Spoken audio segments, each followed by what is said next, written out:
Hello everyone, আসসালামু আলাইকুম। সবাই কেমন আছেন? আশা করছি সবাই ভালো আছেন এবং সুস্থ আছেন। আলহামদুলিল্লাহ, আপনাদের দোয়া আল্লাহর অশেষ রহমতে আমি অনেক ভালো আছি।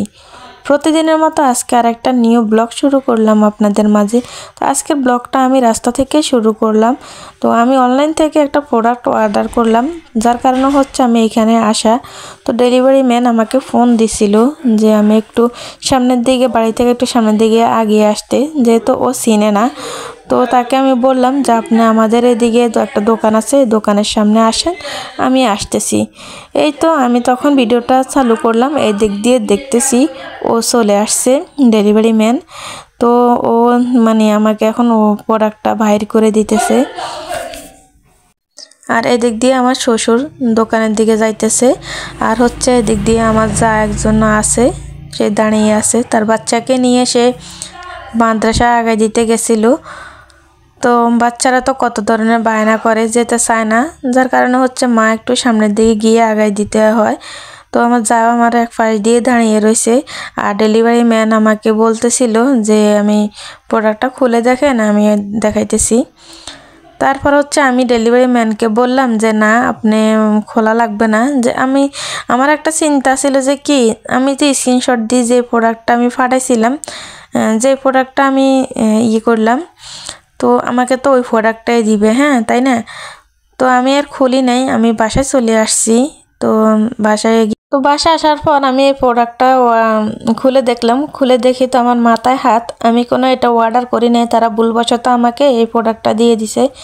সাথে সাথে আমি ডেলিভারি ম্যানকে ফোন দিয়েছিলাম, তারপরে যাদের থেকে অর্ডার করলাম তাদেরকে ফোন দিয়েছিলাম।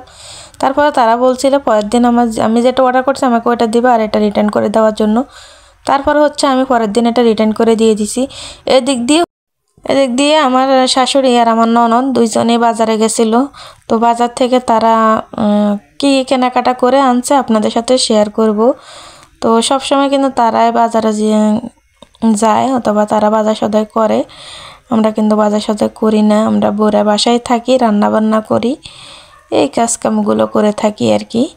বোধের যে কাজগুলো থাকে প্রতিদিন নিত্যদিনের কাজকামগুলো, রান্না বান্না, ঘর গোছানো, এইগুলোই করে থাকি। আর তারাই সবসময় বাজার সদাই করে আনে, যা যা লাগে তাদেরকে বললে তারা কিনে আনি দেয়, আর আমরা রান্না বান্না করি। এই তো এদিক দিয়ে অনেকগুলো বাজার নিয়ে আসছে। আর এই দেখতেছেন যে প্লাস্টিকের যে উনিগুলো, এগুলো হচ্ছে আজকে আমাদের বাড়ির সামনে হরেক মালালা আসছিল।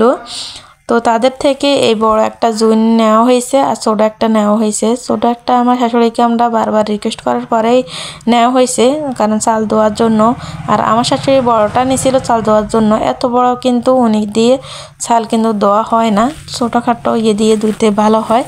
আর এত বড় উনি ব্যবহার করতেও কিন্তু ঝামেলা। তারপরে হচ্ছে গিয়ে এদিক দিয়ে দেখতেছেন ওনারা হচ্ছে আনলো দুইটা হুইল পাউডার, রিন পাউডার, তারপরে তেজপাতা, চিনি, তারপরে হচ্ছে গিয়া আটা। আর এদিক দিয়ে হচ্ছে সন্ধ্যার জন্য মোগলাই আনছিল। আর এখানে হচ্ছে চানাচুর। তো এই চানাচুরটা হচ্ছে মিতালি চানাচুর। এই চানাচুরগুলো আসলে খেতে কিন্তু অনেক মজা, খেতে অনেক ভালো লাগে। আগে বোম্বাই চানাচুরগুলো কিন্তু ভালো লাগতো, কিন্তু এখন আর ভালো লাগে না, এতটা টেস্ট লাগে না। আর এদিক দিয়ে এই তো চকলেট কুকিজ, এই বিস্কিটগুলো আনছিল। আর এই চানাচুরগুলো 2 প্যাকেট আনছিল। মাঝে মধ্যে আমরা কী করি, সন্ধ্যাবেলা মুড়ি মাখা খাই, যার কারণে হচ্ছে এই চানাচুরগুলো আনা হয়েছে। আর এই দিদি বিস্কিট আর টুকিটাকি আরও কি জানি আছে, এগুলো আমার ননদে ওর বাচ্চার জন্যও আনছিল। আর এদিক দিয়ে একটা নুডলস আনছিল, নুডলস। তো এই নুডলস এইখানে হচ্ছে মনে হয় মেবি 8 প্যাকেটের নুডলস। আর এই তো এনার্জি বিস্কুটও আনা হয়েছে, ওর বাচ্চার জন্য আনছিল। তো এই তো আজকের বাজারগুলো কিন্তু এতটুকুই। আর ওই দিক দিয়ে হচ্ছে মুরগি আনা হয়েছে, 2টা মুরগি আনা হয়েছে, আর একটা সোয়াবিন আনা হয়েছে 5 লিটারের সোয়াবিন আনা হয়েছে। তো মুরগিগুলোকে এখন ড্রেসিং করে আনা হয় নাই, যার কারণে হয়তো ড্রেসিংয়ের সিস্টেম ছিল না, তার কারণে মুরগিগুলোর লোমগুলো ফেলে আনতে পারে নাই। আর এদিক দিয়ে হচ্ছে যে এই যে মোগলাইগুলো আনা হয়েছে। তো এখন ডালগুলোকে ঢেলে নিয়ে এখন আমরা সবাই মিলে খাবো। আর হচ্ছে মুরগিগুলো খাওয়া দাওয়ার পরে মুরগিগুলোকে পরিষ্কার করে নিতে হবে। আর চিনিগুলো হচ্ছে আমি অর্ধেকটা ঢেলে নিয়েছি আর অর্ধেকটা রেখে দিয়েছি, যতটুকু বইমে ধরে অতটুকুই। আর এখন আমি র্যাকের ভিতরে সব কিছু গুছিয়ে রাখবো। আর এইখানে হচ্ছে চিপস আনা হয়েছে, যেগুলা মানে কাঁচা চিপস, এগুলোকে বেজে খেতে হয়, তো এগুলো আনা হয়েছে। তো এখন আমি এক এক করে বাজারগুলো গুছিয়ে রাখতেছি। তারপরে হচ্ছে গিয়ে এখানে আগে গরম পানি করা হয়েছে। আসলে আমরা কিন্তু মুরগির চামড়া কখনো কিন্তু ওইভাবে খাই না, বিশেষ করে আমরা কেউ খাইতে চাই না, কিন্তু আমার ননদ আর আমরা দুইজনেই কিন্তু মুরগির চামড়াটা পছন্দ করি। যার কারণে হচ্ছে আমি এখন গরম পানি করলাম। গরম পানি করার পর এখন মুরগিতে দিয়ে দিছি। মুরগিতে দেওয়ার কারণ হচ্ছে তাড়াতাড়ি করে মুরগির লোমগুলো বাছা হয়ে যাবে, আর যদি কোনো মানে জীবাণু থেকে থাকে তাহলে আর থাকবে না গরম পানি দিলে। তো এখন আমি পানির মধ্যে রেখে আগে মোটামুটি একটু হালকা বেছে নেব, তারপরে উঠিয়ে নিয়ে পুরাটা বেছে নিব। তো মুরগিগুলো ভালো করে বেছে নিয়ে তারপরে হচ্ছে গ্যাসের চুলাতে এগুলোকে লোমগুলোকে পুড়িয়ে নেওয়া হয়েছে। চিকন চিকন ছোট ছোট যে লোমগুলো থাকে ওইগুলো পুড়িয়ে নেওয়া হওয়ার পরে আবার লোমগুলো মানে বেছে নিয়েছি, ছোট ছোট যে লোমগুলো থাকে। তারপরে হচ্ছে আমি এখন মুরগিটাকে কাটতে বসে গেছি। আসলে আমার অনেক বেশি মাজা ব্যথা হয়ে গেছে বসতে বসতে, যেহেতু আসলে মুরগি কিন্তু দুইটা মুরগি বাছাটা কিন্তু এতটা সহজ না। যদি আমি সারমা ফেলে দিতাম তাহলে এতটা কঠিন হতো না। আমি যেহেতু সারমা ফালি নেই, সারমাটা নিয়ে নিছি, যার কারণে আমার অনেকটাই লেট হয়ে গেছে আর মাজা অনেক বেশি ব্যথা করতেছিল। তো এখন আমি মুরগিগুলোকে পিস পিস করে কেটে নিতেছি। তো এখানে প্রায় 4 কিলো মুরগির মতো আছে। তো এখন আমি মানে 2 ভাগে ভাগ করে নিব, তো এই কারণে আমি একটু দেখে দেখে কেটে নিতেছি। আর হচ্ছে এখানে ভাবলাম যে আমরা একটু কথা বলতেছি।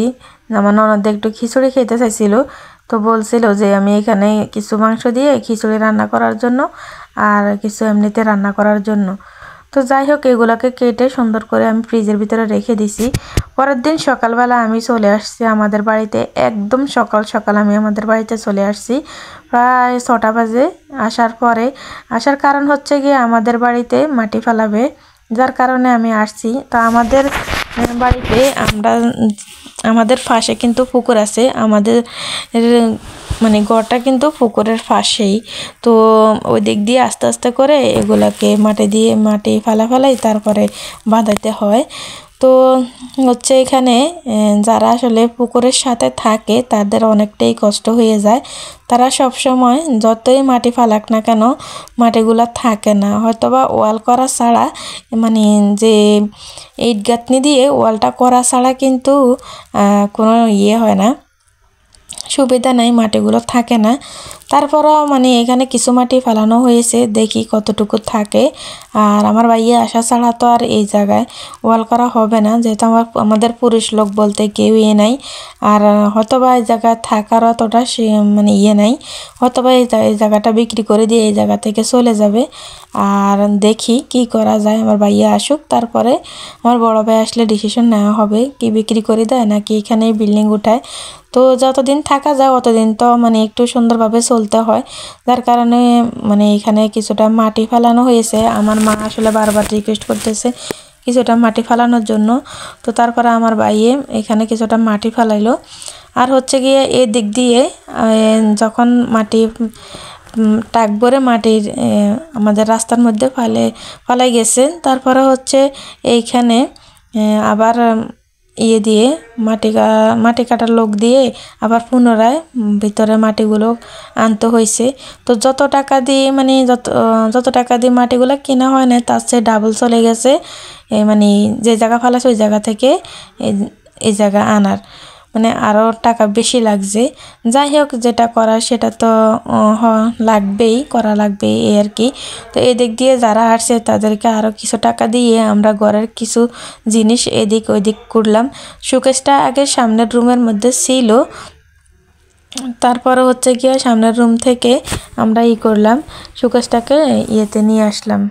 তো সামনের রুমে রাখার পরে এইখানে আসলে ডাইনিং টেবিল রাখা যায় না, যেহেতু দুই পাশে 2টা খাট আছে আর শোকেসটার কারণে একটু অন্যরকম লাগে। তো শোকেসটাকে আমরা এদিকে নিয়ে আসলাম আর আলমারিগুলোকে সব কিছুই মানে একটু সাইড করে রেখে দিলাম। তারপরে হচ্ছে আমরা এখানে ডাইনিং টেবিল রাখবো, যার কারণে এগুলোকে চেঞ্জ করা। তো অনেক কাজ কামের উদ্যে আমাদের মানে দিনটা গেছে। মেয়েরা আসলে একটা কথা বলতে গেলে কি, যেমন শ্বশুর বাড়িতে মেয়েদের কোনো শান্তি নেই আর বাপের বাড়িতেও শান্তি নেই। মেয়েরা যে জায়গায় যাক না কেন কাজ করেই খেতে হয়, এই আর কি মেয়েদের অবস্থা। বাপের বাড়ি বলেন আর স্বামীর বাড়ি বলেন, দুই জায়গায় কিন্তু কাজ করে খেতে হয়। তবে না, একটু ভিন্ন আছে। বাপের বাড়িতে হয়তো কাজ যখন থাকে তখনই, কিন্তু সব সময় তো আর কাজ থাকে না। মারা কোনোদিনও আসলে কাজ করতে দেয় না, যেহেতু এত বড় একটা কাজ, তো টুকটাক তো করতেই হয়। তারপরে আমার মা কিন্তু আমাকে কোনো কাজে করতে দিত না, দেয় না। আমি একটু জোর করে করে করি, এই তো। আমার মা যেতে পারবে না, একটু জোর করেই করি। কিন্তু শ্বশুর বাড়িতে কিন্তু কখনো এগুলা বলবে না যে। তো আজকের ভিডিওটা এই পর্যন্ত। সবাই ভালো থাকবেন, সুস্থ থাকবেন। আল্লাহ হাফেজ।